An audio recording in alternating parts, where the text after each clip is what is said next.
Hello good morning to everyone. आज मैं class लेके आया हूँ टैक्सेशन का, जो चैप्टर के नेम होगा कैपिटल गेन। ये काफ़ी इंपॉर्टेंट चैप्टर है जो बीकॉम के लिए है, एमकॉम के लिए स्टूडेंट्स है और कैपिटल गेन तो आज और ये काफ़ी कॉन्सेप्चुअल चैप्टर है, ठीक है, अच्छा खासा चैप्टर है, इसलिए हम लोग को थोड़ा अच्छे से समझनी है कि कैपिटल गेन है क्या। आप ज़रा समझनी है कि कैपिटल गेन है क्या। तो बोला गया है कि यदि कोई एसएससी अगर कोई कैपिटल एसेट्स को ट्रांसफ़र कर देती है और उससे जो प्रॉफिट अराइज होती है उसको बोला गया है कैपिटल गेन। तो देखिए एक छोटा सा इसका मीनिंग है कि लग रहा होगा ये कैपिटल गेन का मतलब कोई कैपिटल एसेट्स को सोल्ड करने के बाद जब कोई एसएससी कैपिटल गेन अराइज करती है, ठीक ना, तो उसको कैपिटल गेन बोला जाता है। लेकिन यहाँ पर टेक्निकल टर्म है कि कैपिटल गेन मतलब कैपिटल एसेट्स है क्या, इस चीज़ को थोड़ा समझना है, ठीक ना। तो कैपिटल एसेट्स का मतलब कहा गया है कि वैसा एसेट्स, ठीक ना, कैपिटल एसेट्स वैसी एसेट्स को बोला गया है जो चाहे वो टांजिबल हो या इंटांजिबल है, चाहे वो बिजनेस से कनेक्टेड हो या ना हो, उन सभी एसेट्स को बोला गया कैपिटल एसेट्स। मतलब कि कैपिटल एसेट्स का मतलब कि वैसा एसेट्स चाहे वो बिजनेस से कनेक्ट हो या ना हो, लेकिन कुछ ऐसे एसेट्स से उसको छोड़ करके, जैसे स्टॉक इन ट्रेड, ठीक है, agriculture land situated in India, अगर कोई एग्रीकल्चर लैंड हो चाहे वो इंडिया में ही हो उस पर नहीं लगती है। कोई पर्सनल एसेट्स हो गया, पर्सनल एसेट्स का मतलब, ठीक ना। तो मैं थोड़ा आ रहा हूँ,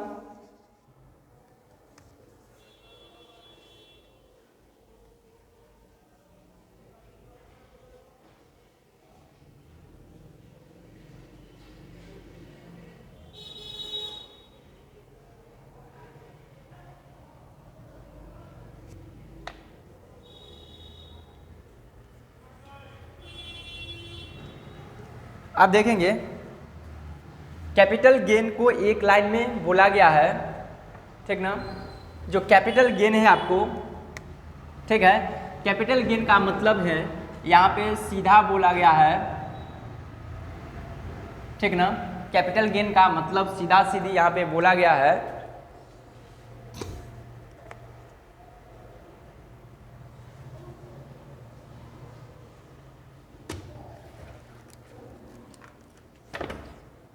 कि capital gain means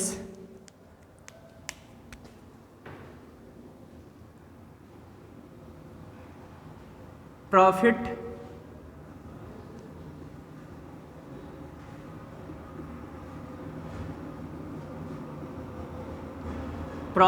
arising from the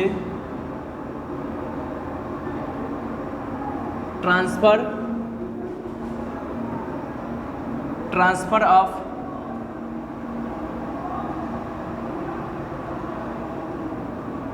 capital assets. कहता है profit arising from the transfer of capital assets. यहाँ तक कॉन्सेप्ट क्लियर है कि नहीं, को किसी प्रकार का इश्यू भी नहीं है। मतलब प्रॉफिट जो अराइज होती है कैपिटल एसेट्स को ट्रांसफ़र करने से, profit arising from the transfer of capital assets, ठीक है। अब बात रही कि कैपिटल एसेट्स क्या है, ये समझना पड़ेगा।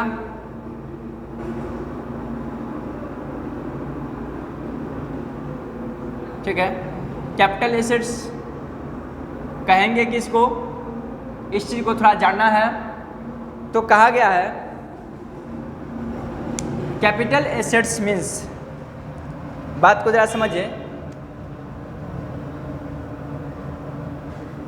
कैपिटल एसेट्स को बोला गया है कि capital assets means the assets, ठीक ना, it's may be tangible, intangible, permanent and temporary whether connected business or not, चाहे वो बिजनेस से कनेक्टेड हो और ना हो, लेकिन कुछ ऐसे एसेट्स है उसको छोड़ करके।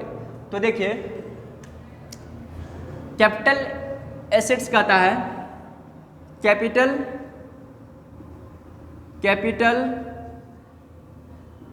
एसेट्स, ठीक ना, मे बी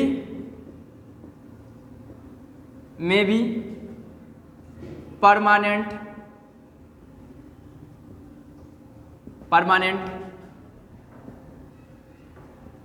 टेम्पोररी, ठीक है, टैंजिबल टेम्पोररी, टैंजिबल इंटैंजिबल, ठीक है, tangible intangible,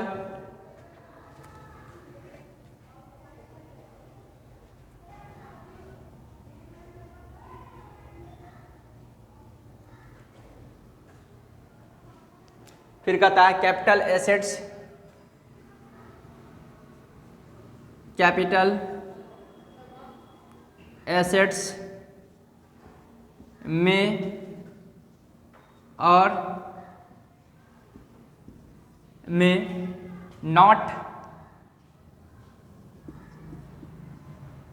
related with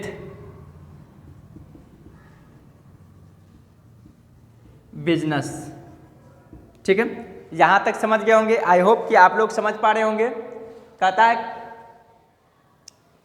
capital assets में और में भी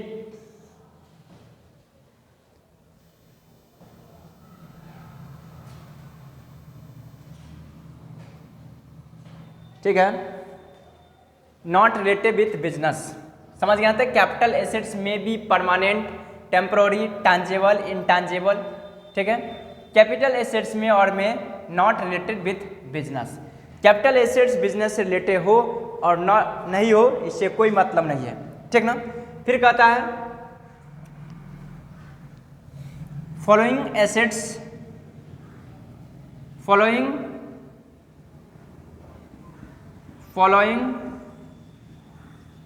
एसेट्स आर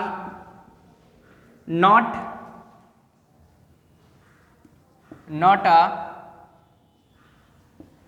capital assets, या इसमें कह सकते हैं capital assets does not includes, या यूं कहे capital assets does not include. कौन कौन सा एसेट्स है जो कैपिटल एसेट्स में नहीं आएंगे? तो पहला कहता है stock in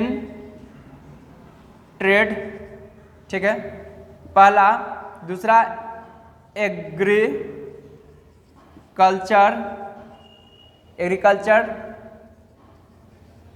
land situated in India, agriculture land situated in India. तीसरा हो गया, उसके बाद पर्सनल एसेट्स, ठीक है, पर्सनल एसेट्स। अब देखिए स्टॉक इन ट्रेड क्यों नहीं है?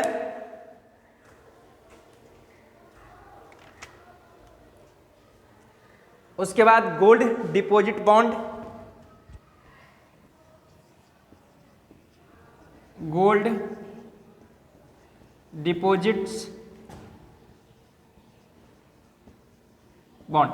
अब समझना यह है कि स्टॉक इन ट्रेड क्यों नहीं है, तब खुद सोचिए। अगर आपके बिजनेस में जो भी स्टॉक पड़ा हुआ जिसको आप सोल्ड करते हैं तो वो तो बिजनेस से रिलेटेड होगा आइटम, इसलिए कहता है स्टॉक इन ट्रेड नहीं होगा। दूसरा, कोई agriculture land situated in India, अगर कोई एग्रीकल्चर लैंड हो तो उसको भी कैपिटल गेन नहीं माना जाता कैपिटल एसेट, इसलिए कि एग्रीकल्चर लैंड पर तो टैक्स लगता ही नहीं, एग्जेम्प्टेड होती है, तो इसलिए उस पर लगता ही नहीं। पर्सनल एसेट्स या गुड्स, इसको बोल सकते हैं goods use in personal use, goods which is personal use, मतलब कहा गया है कि वैसा गुड्स जो पर्सनल यूज करते, जैसे हम लोग मोबाइल फ़ोन, ये भी एक एसेट्स है, लेकिन मोबाइल फ़ोन को क्या है हम लोग पर्सनल यूज करते तो इस पर किसी प्रकार का टैक्सेशन नहीं है। मोटर व्हीकल जिस मोटर कार से हम लोग चलते हैं, ठीक ना। उस मोटर कार पे भी किसी प्रकार को सोल्ड करने और परचेज करने से किसी प्रकार का टैक्सेशन नहीं लेती है गवर्नमेंट। या कोई टेलीविज़न हो गया, कोई VCR हो गया, या कोई फर्नीचर्स हो गई, जो कोई फर्नीचर है, अगर कोई वैल्यूबल फर्नीचर है जो काफ़ी महंगी फर्नीचर है, उसको मैं बेच करके फिर से दूसरा लूँ या उस फर्नीचर को बेचूंगा, उस पर प्रॉफिट होगी तो उस पर किसी प्रकार का टैक्सेशन नहीं होगा, इसलिए कि वो कैपिटल एसेट्स है ही नहीं। जब कैपिटल एसेट्स है ही नहीं तो उस पर कैपिटल गेन उसको बोला ही नहीं जाएगा। जब कैपिटल गेन बोला नहीं जाएगा तो उस पर टैक्स किस बात की होगी। तो समझ गए पर्सनल एसेट्स। हाँ, बट यहाँ थोड़ा ट्यूस है वो समझिए। पर्सनल एसेट्स में कहता वैसे एसेट्स को इंक्लूड्स नहीं किया जाएगा जो कोई गोल्ड है, कोई सिल्वर है, कोई बुलियन है, या इस गोल्ड और सिल्वर बुलियन में अगर कोई क्लॉथ में अटैच है, कोई क्लॉथ हो गया, कोई पर्सनल एसेट्स हो गया। जैसे कपड़ा हम पहन रहे हैं, अगर इस कपड़े को मैं बेच दूंगा, इससे अगर कोई प्रॉफिट होगा, इस पर किसी प्रकार का टैक्सेशन होगा क्योंकि पर्सनल यूज है।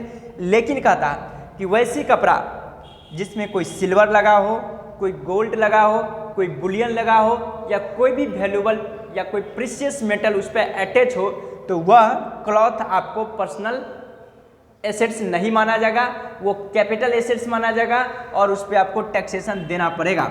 देखिए ऐसा क्यों होता था वो मैं बताता हूँ।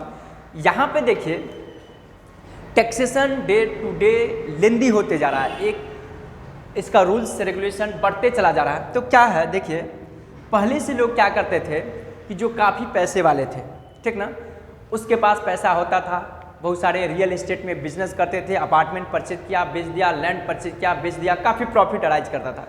डिपार्टमेंट को पता चलता था कि भाई आप टैक्सेशन क्यों नहीं पे कर रहे हो, तो वो कहता था ऐसे से कि भाई मैं टैक्स किस बात को पे करूँ। डिपार्टमेंट को झनक लगता था, झंझना जाता था, भाई मैंने तो सुना हो इतना अपार्टमेंट परचेज करा बेच रहा है, बहुत सारे लैंड परचेज करा सोल्ड करा, कहता हम पैसे टैक्स किस बात के दूँ, मेरे पास तो उतना मेरे पास तो इनकम है ही नहीं।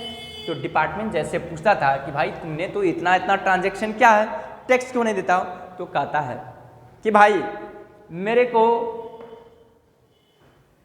एक वाइफ है, पत्नी है, मैं उनके लिए करोड़ों का मैं साड़ी परचेज कर लिया हूँ। क्योंकि साड़ी, डिपार्टमेंट सोचने लगा कि भाई करोड़ों का साड़ी, कहता हाँ आप खुद डेफिनेशन में लिखे हुए हैं कि कोई पर्सनल एसेट्स हो उस पर टैक्सेशन नहीं लगेगा, इसलिए मैंने तो 1 करोड़ का साड़ी ही परचेज कर लिया, तो वो भी तो क्लॉथ ही हैं।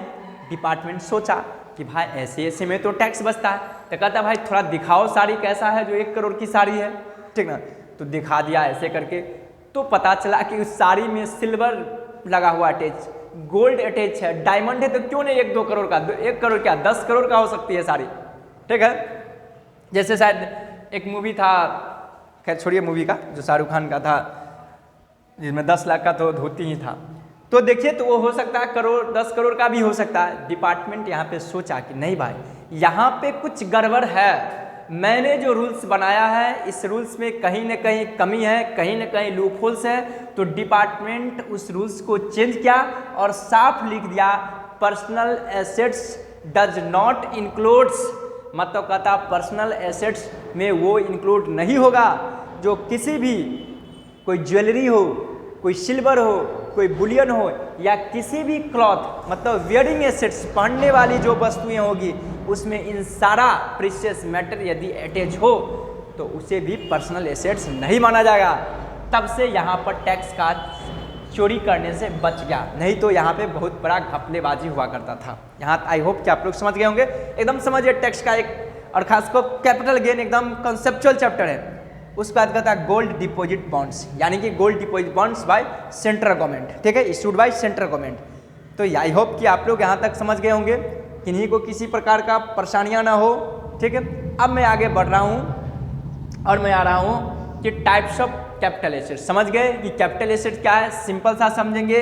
Capital assets means capital assets includes tangible, intangible, permanent, temporary, but कहता है कैपिटल एसेट्स में और may not related with business. Capital assets business से रिलेटेड हो या ना हो इससे कोई मतलब नहीं है, बट कहता है capital asset does not include, कहता है स्टॉक इन ट्रेड, ठीक है, पर्सनल एसेट्स या पर्सनल यूज का जो भी एसेट्स है। उसके बाद क्या कहता है, कोई ये जो है आपको गोल्ड डिपॉजिट हो गया या कोई एग्रीकल्चर लैंड हो गया, ये आपको पर्सनल एसेट्स ये कहता है कैपिटल एसेट्स में इंक्लूड नहीं होगा। कैपिटल गेन का मैंने मतलब बता दिया कि कैपिटल गेन का मतलब होता है कि जब कोई प्रॉफिट हम लोग कैपिटल एसेट्स को ट्रांसफर करने से जब हम लोग अर्निंग करेंगे तो उसको क्या बोलेंगे, कैपिटल गेन बोलेंगे। आई होप कि शायद आप लोग यहाँ तक मेरे बातों को समझ गए होंगे। अब मैं आगे बढ़ रहा हूँ कि टाइप्स ऑफ कैपिटल गेन क्या है। ठीक है, हम लोग कैपिटल गेन का मतलब समझ गए हैं। यहाँ तक किसी को किसी प्रकार का प्रॉब्लम नहीं है, नहीं चाहिए होनी चाहिए। अब मैं